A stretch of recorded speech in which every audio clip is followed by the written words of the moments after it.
Génesis 22, desde el versículo 1. Aconteció después de estas cosas que probó Dios a Abraham y le dijo: Abraham. Y él respondió: heme aquí. Y dijo: toma ahora tu hijo, tu único, Isaac, a quien amas, y vete a tierra de Moriah y ofrécelo allí en el holocausto sobre uno de los montes que yo te diré. Y Abraham se levantó muy de mañana y enalbardó su asno y tomó consigo 2 siervos suyos y a Isaac su hijo. Y cortó leña para el holocausto y se levantó y fue al lugar que Dios le dijo. Al tercer día alzó Abraham sus ojos y vio el lugar de lejos. Entonces dijo Abraham a sus siervos: esperad aquí con el asno, y yo y el muchacho iremos hasta allí, y adoraremos y volveremos a vosotros. Y tomó Abraham la leña del holocausto y la puso sobre Isaac, su hijo, y él tomó en su mano el fuego y el cuchillo, y fueron ambos juntos. Entonces habló Isaac a Abraham, su padre, y dijo: Padre mío. Y él respondió: heme aquí, mi hijo. Y él dijo: he aquí el fuego y la leña, mas ¿dónde está el cordero para el holocausto? Y respondió Abraham: Dios se proveerá de cordero para el holocausto, hijo mío. E iban juntos. Y cuando llegaron al lugar que Dios le había dicho, edificó allí Abraham un altar y compuso la leña y ató a Isaac su hijo y lo puso en el altar sobre la leña. Y extendió Abraham su mano y tomó el cuchillo para degollar a su hijo. Entonces el ángel de Yahvé le dio voces desde el cielo y dijo: Abraham, Abraham. Y él respondió: heme aquí. Y dijo: no extiendas tu mano sobre el muchacho, ni le hagas nada, porque yo conozco que temes a Dios, por cuanto no me rehusaste tu hijo, tu único. Entonces alzó Abraham sus ojos y miró, y he aquí a sus espaldas un carnero trabado en un zarzal por sus cuernos. Y fue Abraham y tomó el carnero y lo ofreció en holocausto en lugar de su hijo. Y llamó a Abraham el nombre de aquel lugar: Yahvé proveerá. Por tanto, se dice hoy: en el monte de Yahvé será provisto.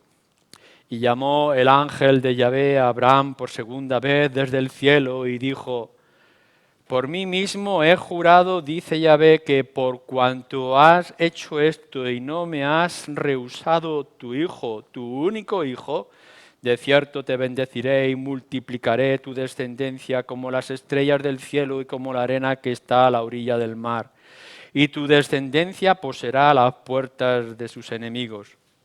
En tu simiente serán benditas todas las naciones de la tierra, por cuanto obedeciste a mi voz. Y volvió Abraham a sus siervos y se levantó y se fueron juntos a Berseba. Y habitó Abraham en Berseba. Isaías, profeta Isaías, capítulo 53, versículo 10. Con todo eso, Yahvé quiso quebrantarlo, sujetándole a padecimiento. Cuando haya puesto su vida en expiación por el pecado, verá linaje, vivirá por largos días y la voluntad de Yahvé será en su mano prosperada. Verá el fruto de la aflicción de su alma y quedará satisfecho. Por su conocimiento justificará a mi siervo justo a muchos y llevará la iniquidad de ellos. Por tanto, yo le daré parte con los grandes y con los fuertes repartirá despojos, por cuanto derramó su vida hasta la muerte y fue contado con los pecadores, habiendo él llevado el pecado de muchos y orado por los transgresores.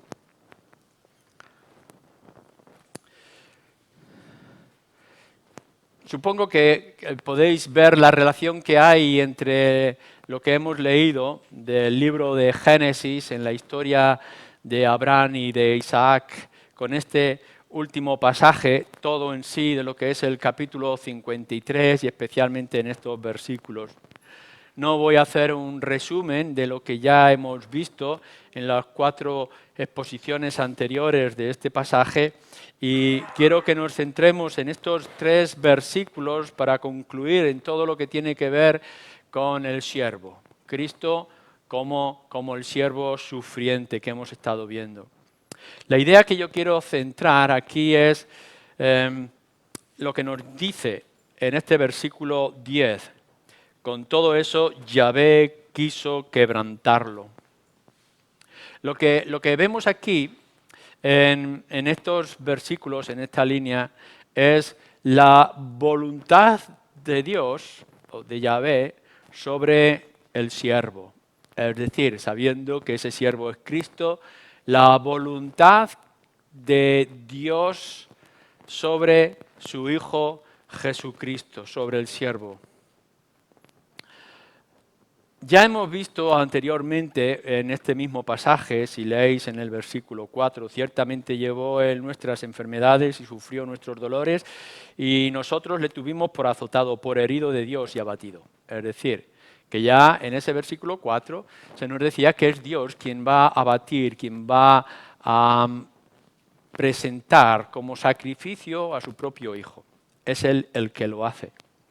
Pero parece ser que aquí en este versículo se va un poco más allá. No es solamente que Dios lo hace, sino que Dios quiere hacerlo. Que es la voluntad de Dios hacer que esto sea así. Fue Dios quien lo hirió, fue Dios, versículo 6, quien cargó sobre él el pecado de muchos. Pero aquí lo que nos está diciendo es que es la voluntad de Dios que esto ocurra. Es decir, como ya hemos dicho otras veces y que tenemos que enfatizar o fortalecer en esta hora otra vez, el sacrificio de nuestro Señor Jesucristo y su muerte no fue un horror, no fue un cúmulo de circunstancias, no fue una injusticia. Nos duele que nuestro Señor Jesucristo tuviera que morir en aquel lugar siendo Él inocente. Sabemos que fue una injusticia por ese juicio o burla de juicio que le hicieron en Jerusalén, pero en realidad no fue su muerte una injusticia en general, un error a la hora de aplicar justicia. Ni siquiera la muerte de nuestro Señor Jesucristo la tenéis que ver como si fuera el permiso, como si Dios permitiera que esto ocurra buscando un resultado posterior. Ni aun siquiera debemos ver la muerte de nuestro Señor Jesucristo como meramente un debo de hacerlo aunque no me guste. Tengo que permitirlo, tengo que aceptarlo aun cuando no quiero que esto sea así. En nuestras circunstancias de vida nos encontramos con hechos parecidos a este. Hay cosas que tenemos que hacer, pero no nos gusta hacerlo. Como cuando tenemos o hemos tenido que castigar o disciplinar a nuestros hijos. No nos gusta tener que disciplinar a nuestros hijos, pero tenemos que hacerlo. No me gusta levantarme por las mañanas para ir a trabajar, pero tengo que hacerlo. No me gusta, no quiero, no me agrada hacer esto o aquello, pero es mi deber de hacerlo. Cuando nosotros estamos pensando en la muerte del siervo, en el sacrificio del siervo, no lo podemos mirar, no debemos de mirarlo de esta manera. No es un error, no es una injusticia, no es simplemente un permiso de parte de Dios, ni siquiera es, como esto estamos diciendo, un deber desagradable que tenemos que hacer. Lo que nos está diciendo en esta palabra, con todo, Yahvé quiso quebrantarlo.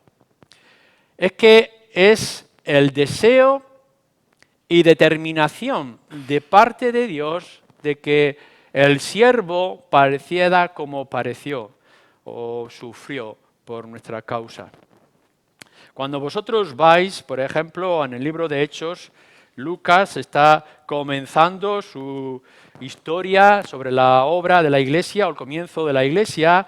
En el libro de Hechos, capítulo 2, y Lucas vuelve por un momento a llevarnos a lo que es el sacrificio, la obra de nuestro Señor Jesucristo. Fijaros lo que dice en el versículo 23. A este, entregado por el determinado consejo y anticipado conocimiento de Dios, prendisteis y matasteis por manos de inicuos crucificándole. Aun cuando nos dice Lucas, señalando a aquellos judíos en Jerusalén, vosotros le prendisteis y fuisteis vosotros los que le matasteis. Pero en realidad todo esto ocurrió por determinado consejo y anticipado conocimiento de Dios. Es lo que nos está diciendo aquí el ángel de Dios o Dios Yahvé hablando a Isaías, Isaías hablando a nosotros. Es el deseo determinado, decidido, es la voluntad soberana de nuestro Dios. Lo que no podemos evitar, seguramente alguno de vosotros puede estar pensando o sintiendo de esta manera. ¿Cómo puede ser que Dios quiera matar a su hijo? Por eso es que tenemos la historia de Abraham y de Isaac. ¿Cómo un padre amante como Abraham puede tomar a su hijo, cargarle de leña y cuando llega al altar, atarlo sobre el altar y estar dispuesto a degollarlo? ¿Qué es esto? En nuestro Dios y Padre podemos ver su justicia y podemos ver su santidad, pero también hablamos, todos nosotros hablamos de la ternura, de la misericordia y de la paciencia de Dios. ¿Cómo puede llegar a haber un momento en la voluntad de Dios de querer quebrantar a su hijo hasta la muerte? En teología, cuando hablamos de la voluntad de Dios, del querer de Dios, hablamos de dos maneras de entender el querer. Por una parte es la decisión de hacerlo y la otra parte es el disfrute de hacerlo. Cuando nosotros decimos que Dios quiere, no estamos diciendo que Dios disfrute, quiera ver a su hijo sangrando sobre una cruz, ni que Abraham disfrute dando muerte a su hijo sobre unas piedras. Por supuesto que no. Y que en tener que hacerlo va a producir en ellos una tristeza y un dolor y una amargura grande. Pero por otra parte está la voluntad decretiva, es decir, quiero que esto sea así por unas razones establecidas. Cuando nosotros pensamos en muchas de las decisiones que tenemos que tomar en nuestra vida, hay cosas que nos duele tener que hacerlas, pero que vamos a hacerlas porque es nuestra voluntad, es nuestro carácter y nuestra disciplina. Ahora, cuando ya hemos leído los versículos anteriores, llegamos a este punto donde el siervo sufriente tiene que derramar su vida y tiene que morir, pero Isaías nos quiere dejar claro que esta es la voluntad de Dios. Dios quiso. Cuando vosotros os acerquéis a lo que es la cruz y lo que es nuestro Señor Jesucristo y lo veáis en ese estado, no es otra cosa sino la voluntad de Dios. Pero no es porque nuestro Dios sea masoquista o disfrute con el dolor, y mucho menos con el dolor de su único hijo, sino que hay unas razones que nosotros no podríamos llegar a calcular o comprender que han llevado a que Dios tenga que dar a su hijo en sacrificio. Es el deseo y la determinación de Dios para que esto ocurra. Miremos con detalle lo que esto está ocurriendo. Dice, con todo eso, Yahvé quiso quebrantarlo, sujetándole a padecimiento. Cuando hablamos de quebrantar, estamos hablando de romper, estamos hablando de humillar, de llevarlo hasta el mismo infierno. No es únicamente de tener que decir, esto va a ocurrir y yo quiero cerrar los ojos y quiero mantenerme al margen y voy a dejar que esto ocurra. ¿Recordáis lo que le ocurre a Pilato cuando nuestro Señor va a ser juzgado? Dice, haced lo que vosotros digáis o queráis, que yo me lavo las manos. No, en ningún momento se nos está diciendo con respecto al sacrificio de nuestro Señor Jesucristo que el Padre se lava las manos. Él participa en todo esto. Él es el que lo quebranta, Él es el que lo rompe. La ironía que hemos leído de Isaac es que su padre lo toma y le carga la leña. El hijo no sabe. ¿Dónde está el animal que tenemos que sacrificar, padre? Y Abraham dice, bueno, Dios proveerá, pero yo llevo el cuchillo, tú llevas la leña. Podemos imaginar la escena y podemos decir, ¿cómo es posible que esto esté ocurriendo? ¿Y cómo podemos llegar a esta conclusión?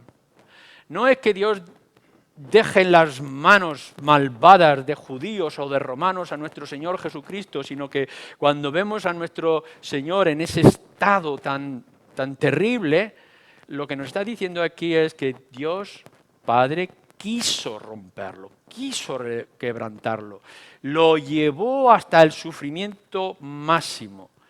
Más adelante nos dice que lo vemos derramar su vida. ¿Veis lo que es derramar un vaso de leche? ¿Veis lo que es derramar el líquido por el suelo que ya no puede ser tomado, ya está perdido? Y que nuestro Señor Jesucristo derramó su vida hasta la muerte. Ese hecho que está ocurriendo, que está delante de nuestros ojos, que lo estamos viendo en nuestro Señor Jesucristo, delante, en el Calvario, en el sufrimiento, en la cruz, es la voluntad del Padre.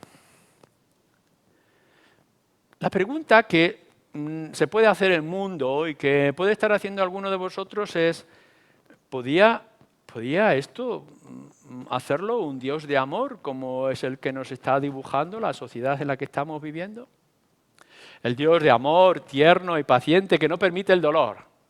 La idea que tenemos hoy de los padres con respecto a sus hijos es que aman tanto a sus hijos que no le van a permitir sufrimiento alguno.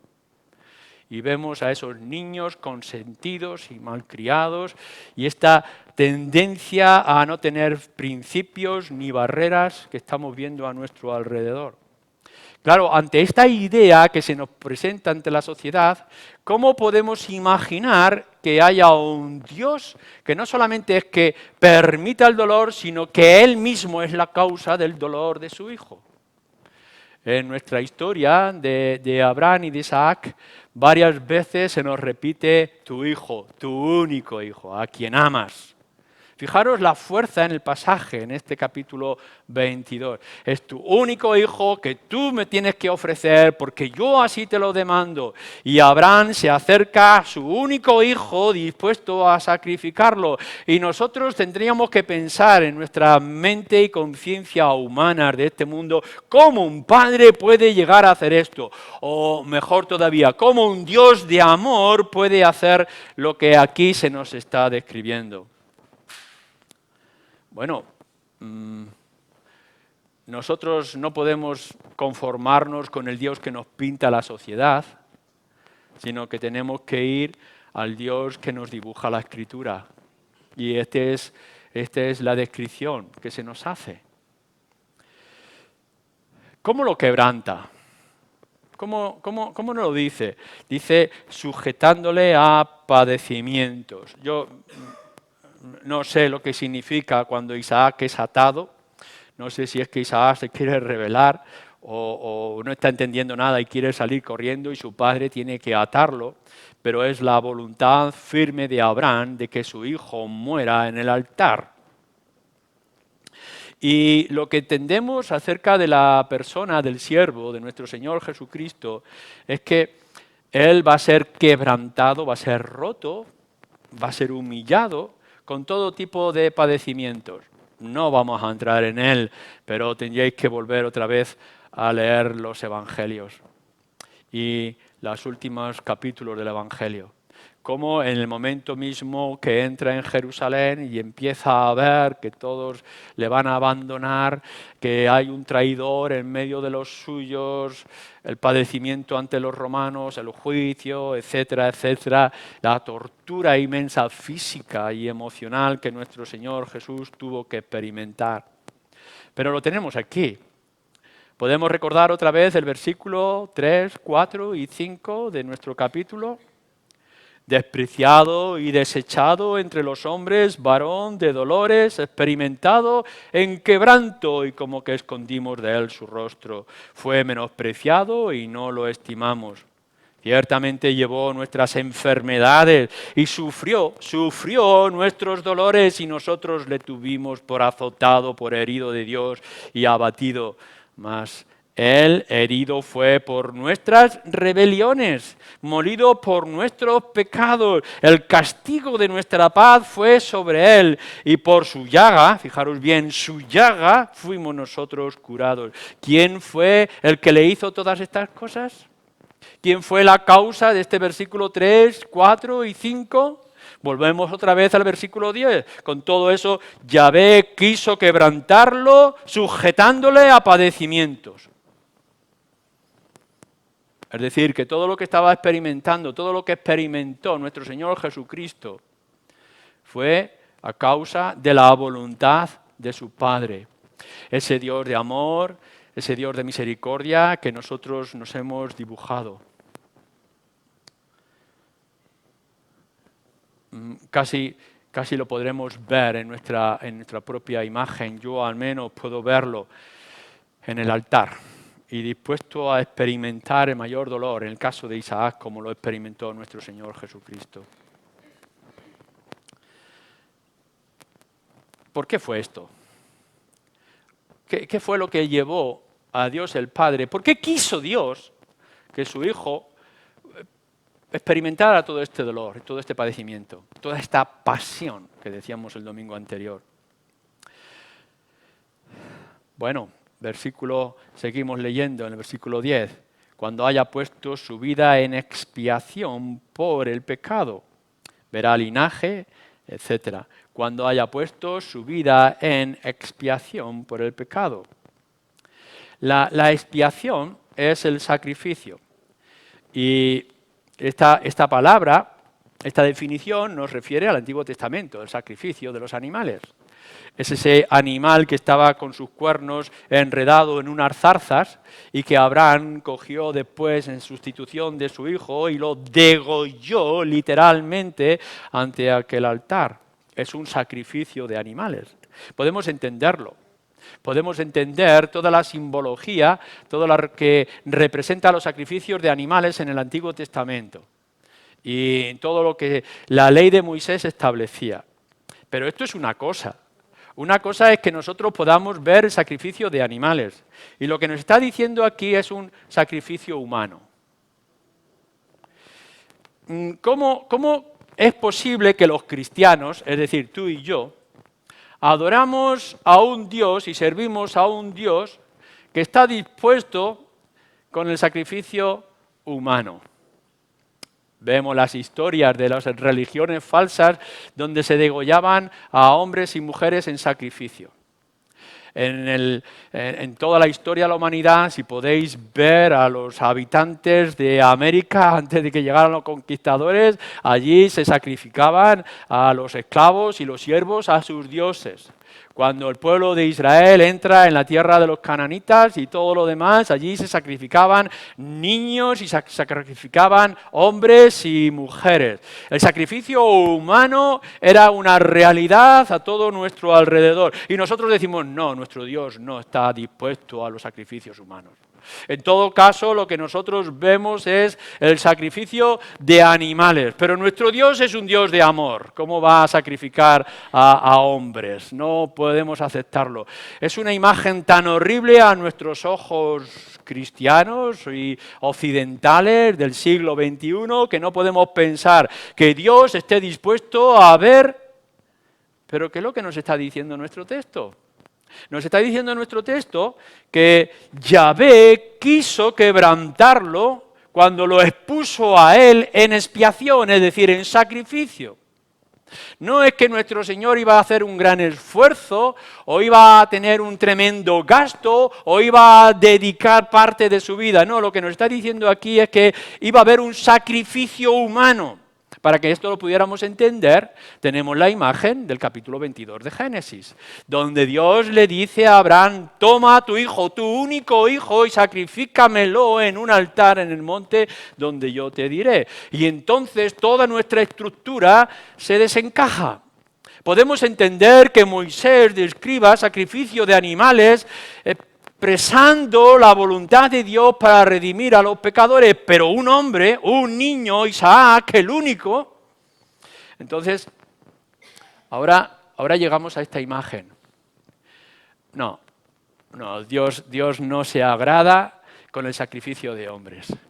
Dios no quiere el sacrificio de personas como tú y como yo. Dios lo que dice aquí es que quiere la expiación de su Hijo. Quiere que su Hijo muera en expiación por los pecados de otros que son los nuestros. No es que sea simplemente un Dios de amor que ignora el pecado, sino un Dios tan justo y santo que no puede obviar el pecado, pero que está dispuesto a este sacrificio máximo y sublime, que es ofrecer su propio Hijo, su Hijo amado, en expiación por el pecado de muchos. Y entonces ahora sí podemos llegar a comprender. No hace falta que des tu vida, ni que le quites la vida a nadie. Esto no es agradable a los ojos de Dios. ¿Por qué? Porque Dios ya lo ha hecho por ti, en la cruz con su Hijo. Y lo único que tienes que hacer es abrir tus ojos desencajados y ampliar tu corazón de pasión y poder darte cuenta de que el pecado es grave, pero la voluntad de Dios es sublime, que ha hecho la disposición, el determinado deseo de que su Hijo muera por el lugar de otros, por el pecado,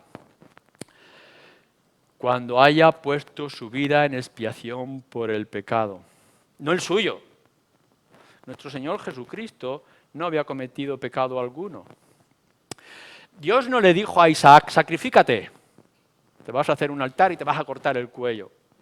No, le está diciendo a su padre, sacrifica a tu único hijo al que amas, y es tu único hijo. No estaba considerando el hijo de la sierva o de la criada. Nuestro Señor Jesucristo no se está ofreciendo por su pecado. Señor, he pecado, por tanto estoy dispuesto a que sea lo que sea necesario en mi vida. Es lo que decimos nosotros. Nos has redimido, por tanto nuestra vida te corresponde. Ahora es nuestro sacrificio vivo de alabanza y adoración que queremos rendirle. No es esto, porque nuestro Señor Jesucristo era sin pecado, era limpio de culpa. Lo dice aquí y lo dice en tantos otros lugares de las Escrituras. El sacrificio único por el cual Dios el Padre está dispuesto a ofrecer a su único Hijo, el siervo sufriente en la cruz, es por el pecado de otros. El justo por los injustos. Esto es lo que nos está diciendo la Escritura. El justo por los injustos. Versículo 11. Verá el fruto de la aflicción de su alma y quedará satisfecho. Por su conocimiento justificará a mi siervo justo a muchos y llevará la iniquidad de ellos, que es lo que hemos leído en los versículos 3, 4 y 5. Llevará sobre sí la iniquidad no suya, sino la iniquidad de aquellos por los cuales él iba a morir en el altar de la cruz. El justo por los injustos. Versículo 8. Por cárcel y por juicio fue quitado, y su generación, ¿quién la contará? Porque fue cortado de la tierra y de los vivientes, y por la rebelión de mi pueblo fue herido. No fue él, fue su pueblo quien se rebeló. Nuestro Padre está dispuesto. Es su voluntad. No se le escapa de su conocimiento, no es la decisión de otros, es su propia decisión en la eternidad. Que su Hijo muera sea la expiación de los pecados, pero no de los pecados que él pudiera haber cometido, porque no los cometió, sino los pecados de otros, de nosotros. No es que esté esperando el sacrificio nuestro, que no lo pudiéramos hacer. Si pudiéramos pagar, a lo mejor podríamos tener la voluntad de pagarlo, pero es que ni tenemos la voluntad ni tenemos la capacidad de pagarla. Y por tanto Dios provee en su Hijo Jesucristo. Ahora, cuando estamos viendo esta voluntad del Padre y estamos viendo el sacrificio del Hijo, hay una gran diferencia con Abraham, Isaac y nuestro Señor Jesucristo. Leer en el versículo 11. Verá el fruto de la aflicción de su alma y quedará satisfecho. El fruto de la aflicción de su alma. En alguna manera lo que estamos viendo es esto. En este versículo 11 nos encontramos con una mezcla de sentimientos y de emociones. Por una parte está diciendo Dios el Padre a su Hijo, quiero que mueras. Y por otra parte, podemos ver a su hijo que está diciendo, quiero morir. Son las dos voluntades que se compenetran. Es mi voluntad, dice el Padre, que tú seas la expiación del pecado de mi pueblo. Y por otra parte, podemos ver al Señor Jesús que está diciendo, quiero hacer tu voluntad, quiero expiar el pecado de tu pueblo. Un posible diálogo entre padre e hijo. La voluntad esperada y la voluntad prosperada, la voluntad compenetrada de padre y de hijo. Fijaros lo que nos dice, hasta quedar satisfecho. Versículo 11, verá el fruto de la aflicción de su alma y quedará satisfecho. ¿Quedará satisfecho quién? En la voluntad del Padre es que el Hijo muera. Y el Hijo no va forzado, sino que el Hijo se ofrece libremente. No queda muy claro quién es el que queda satisfecho aquí, en el versículo. Si es el Padre o es el Hijo. Pero dejarme que yo lo exponga de esta manera. El Padre se fija en su Hijo Jesucristo, lo vemos en el Evangelio de Mateo, que lo repite 2 veces, uno es en el bautismo y otro es en la transfiguración, y que está citando palabras también de Isaías, donde Dios el Padre desde el cielo dice acerca de su Hijo Jesucristo, he aquí mi Hijo amado que debéis de oír, en el cual yo estoy satisfecho. Dios está satisfecho con el sacrificio que iba a venir, que estaba ocurriendo ya en su Hijo Jesucristo. He aquí mi Hijo, mi único Hijo, mi Hijo amado, en el cual yo voy a quedar plenamente satisfecho. Evangelio de Mateo, capítulo 3 o capítulo 18. Pero entonces nosotros vamos a la cruz. Nos fijamos por un momento en nuestro Señor Jesucristo clavado en la cruz, dispuesto ya a morir. Y el Evangelio de Juan nos dice estas palabras que pronunció nuestro Señor Jesús en la cruz. Consumado es. Por un tiempo, unas horas antes, nuestro Señor Jesucristo estaba en el Monte de los Olivos diciendo, si es posible que pase de mí esta copa, no es porque se revelara la voluntad de Dios, sino que está diciendo, no es mi gusto, no es un masoquista, no quiero sufrir por esta manera. Si fuera posible que pasara de mí la copa, pero que no sea mi voluntad, sino que sea la tuya. Mi voluntad es tu voluntad. Y por tanto sigue adelante y de pronto vienen esas dos palabras, al menos en castellano, para nosotros tan sublimes y tan esperanzadoras, donde nuestro Señor Jesucristo le está diciendo al Padre y nos está diciendo a nosotros, la obra está consumada, está hecha. Así que cuando nosotros vamos otra vez a este versículo 11 y dice que quedará satisfecho, verá el fruto de la aflicción de su alma, ¿de alma de quién? De alma de Cristo, del alma del Padre, y quedará satisfecho. De alguna manera yo no quiero resolver lo que está diciendo este versículo porque los dos sentimientos están mezclados y unidos y son uno. El Padre está satisfecho con el Hijo y el Hijo está satisfecho con su obra. He venido aquí a hacer la voluntad de mi Padre, si es posible, pero no, que se haga tu voluntad. Y entonces en la cruz dice, aquí está hecha tu voluntad. Tendremos que dar las gracias durante toda la eternidad de que no podemos llegar a entender la decisión del Padre y la voluntad del Hijo, en cómo tiene que haber un sacrificio humano, pero único sacrificio humano, que es el de nuestro Señor Jesús. El inocente por los culpables, el justo por los injustos. Pero en esa misma acción tremenda que es el infierno experimentado de nuestro Señor Jesucristo, el Padre quedará satisfecho y el Hijo está satisfecho. Porque hay una cosa clara que tendremos que repetirnos siempre. Sin expiación, la expiación de Cristo, no hay pueblo, no hay iglesia, no hay redención. Es necesario que se anunciara desde el pasado con la figura de Abraham y de Isaac, que se representara con los sacrificios de Moisés, con los animales en los altares, y que se cumpliera de manera definitiva y única en nuestro Señor Jesucristo. Pero hay algo importante, sin expiación, sin la muerte del inocente, no es posible el perdón de nuestros pecados.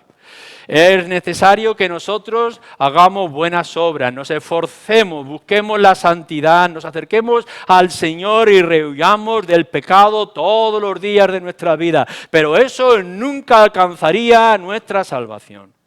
Aun cuando diéramos nuestra vida 100 veces, no podríamos cumplir o satisfacer, dejar satisfecho a Dios nuestro Padre. Nuestros sacrificios serían 100, nuestros pecados serían 1000. Pero lo que sí nos está diciendo este pasaje sublime es que el Padre sí que estará satisfecho con la obra de su Hijo Jesucristo. Así que Él quiere quebrantar a su Hijo. Ahora bien, después de esta voluntad y este dolor, esta unión de expiación que tenemos, el Padre lo ofrece, el Hijo se ofrece, ¿cuál es el resultado?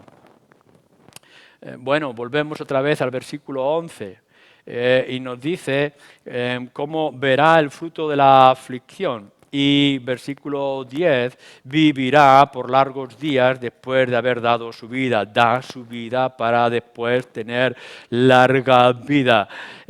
Poder ver después de la muerte. De lo que está hablando aquí es de la resurrección. Es alguien que va a morir, pero no va a permanecer en la muerte. ¿No podría haber ocurrido esto con Isaac? Si llega un momento en que Dios permite que Abraham degollara a su hijo, bien, Abraham tiene esperanza, le dice a sus siervos, ya volveremos en plural, refiriéndose quizá a su hijo, que podría haber algún tipo de resurrección especial, pero cuando nosotros nos acercamos a lo que es el sacrificio de nuestro Señor Jesucristo es algo mucho más sublime y mucho más profundo. Nuestro Señor Jesucristo va a dar su vida para que después pueda tomar su vida por nosotros. Da su vida para vivir largos días.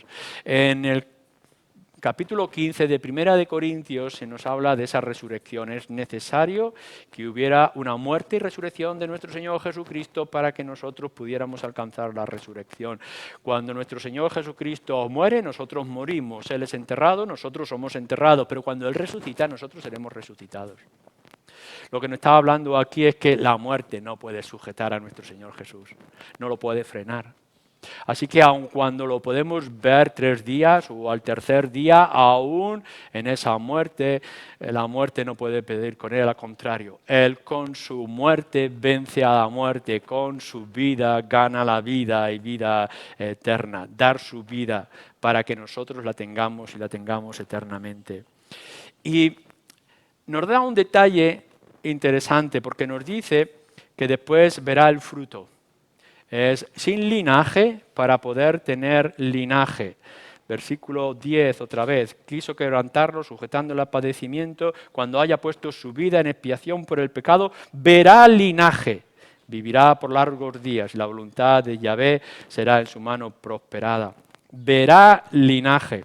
Alguien que es sin linaje y podrá ver a sus hijos, fruto de su sacrificio en la cruz que se refiere a nosotros.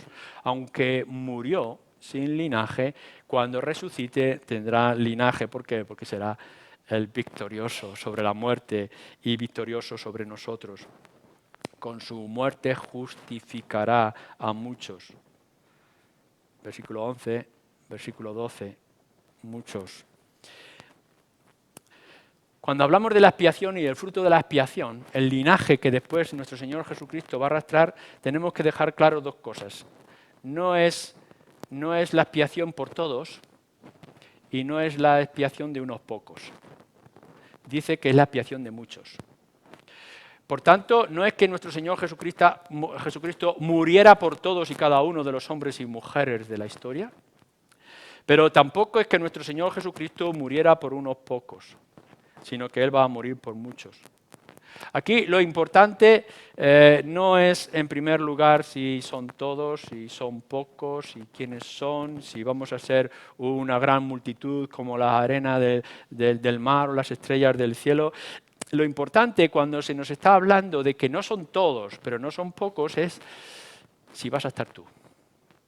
Esta es la pregunta que nosotros tenemos que hacer. Cristo va a dar su vida como siervo por la voluntad del Padre para satisfacerle y redimir un pueblo. Lo importante es, ¿estarás tú? ¿Eres tú uno de esos? No son los que él quiso o los que nosotros quisimos o los que él pudo. Voy a dar la vida por unos cuantos, a ver cuántos yo puedo salvar con mi esfuerzo y mi sacrificio. O nosotros vamos a ver si podemos adquirir esta obra que se ha hecho en la cruz por hombres y mujeres. No, lo que nos dice muy claramente el Evangelio, nuestro Señor Jesucristo, es que Él vino a buscar las ovejas, su pueblo. Murió por su pueblo, por la Iglesia. ¿Eres tú parte de la Iglesia? ¿Eres tú parte del pueblo? ¿Eres tú parte de su rebaño? ¿Eres tú parte de las ovejas? El Señor no está diciendo que pudo unos cuantos y no todos. No, Él murió por los que Él quiso y aquellos que quiso Él ha salvado. Es la voluntad del Padre dar la vida de su Hijo y quebrantarlo con muchos padecimientos para que el justo dé su vida por los injustos. Y estos injustos, que serán muchos, nos tienen que hacer preguntarnos si es uno de ellos tu nombre y el mío. Y después añade esta inmensa victoria, porque como el gran conquistador se alimentará de los despojos. Cuando venía alguien con respecto a los enemigos y atacaba a sus poblaciones o su ejército, una de las cosas que siempre se hacía era despojar a los cadáveres y despojar a las víctimas o a los siervos y quedarse con toda su riqueza. Lo podemos ver a lo largo de toda la historia de Israel y lo podemos ver en la historia, desgraciadamente, de las guerras injustas que vemos a nuestro alrededor. Pero la imagen que nos está diciendo nuestro Señor Jesucristo es que después Él tomará todos los despojos. Frente a su conquista todos serán rendidos. La mejor manera que tenemos de verlo es lo que dice Pablo en Filipenses. Y toda rodilla se doblará y toda voz confesará que Cristo es el Señor. Esto es lo que va a hacer la muerte y la resurrección de nuestro Señor Jesucristo, humillar a la humanidad. Algunos de nosotros vendremos con gozo sabiendo que somos su conquista y estaremos con Él con toda la eternidad. Pero una cosa os aseguro, todos y cada uno de los seres humanos tendrán que reconocer que han sido vencidos, no para eternidad de gloria, sino para eternidad de condenación. Porque Él obtendrá victoria sobre todo. Pero terminamos con esto. Otra de las grandes partes de la obra completa de la redención de nuestro Señor Jesucristo. Por tanto, yo le daré parte con los grandes y con los fuertes repartirá despojos, por cuanto derramó su vida hasta la muerte y fue contado con los pecadores. Él sin pecado, que fue hecho pecado, etc. Habiendo Él llevado el pecado de muchos y orado por los transgresores. La redención de nuestro Señor Jesucristo no termina en la cruz. Ciertamente nos dice que Él continuará orando por los transgresores. Y una de las facetas más hermosas de nuestro Señor Jesucristo es verle a Él orando por otros. No tienen que orar por Él. Padre, devuélveme la gloria que yo tenía. Era mía. Yo la di. Ahora me la devuelves, está diciendo nuestro Señor Jesucristo. Yo lo he ganado, lo he adquirido, lo merezco. Él es el conquistador, ha vencido a sus enemigos, todos están bajo sus pies.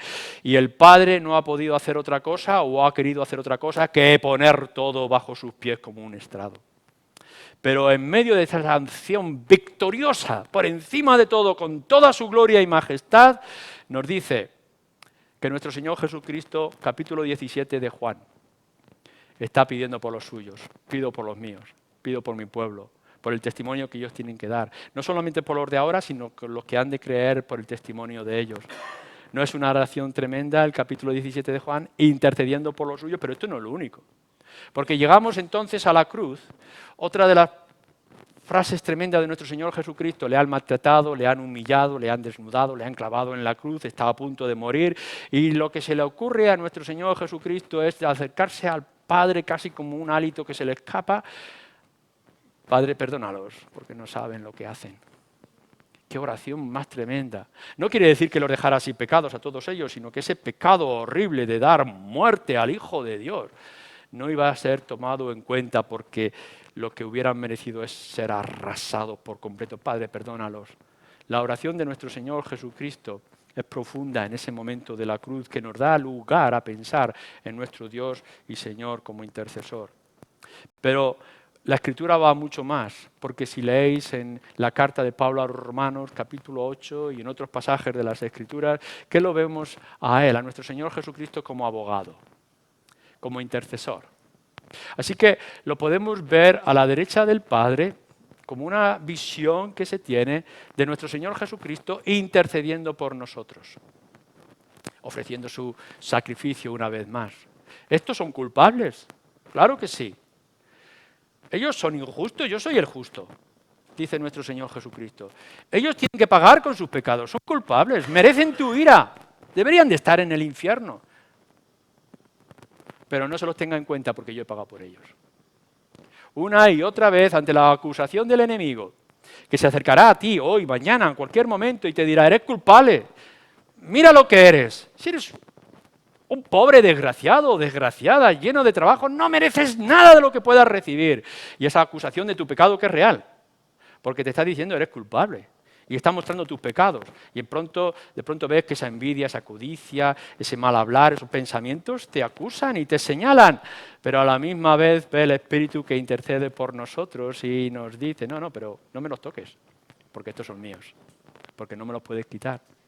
Entonces, a lo largo de nuestra vida cristiana tendremos un acusador, que es Satanás, intentando humillarnos y quitarnos la paz y el gozo de la salvación por causa real de nuestro propio pecado, pero tenemos a nuestro Señor Jesucristo que sigue orando por nosotros como nuestro abogado. Nunca nos dejará.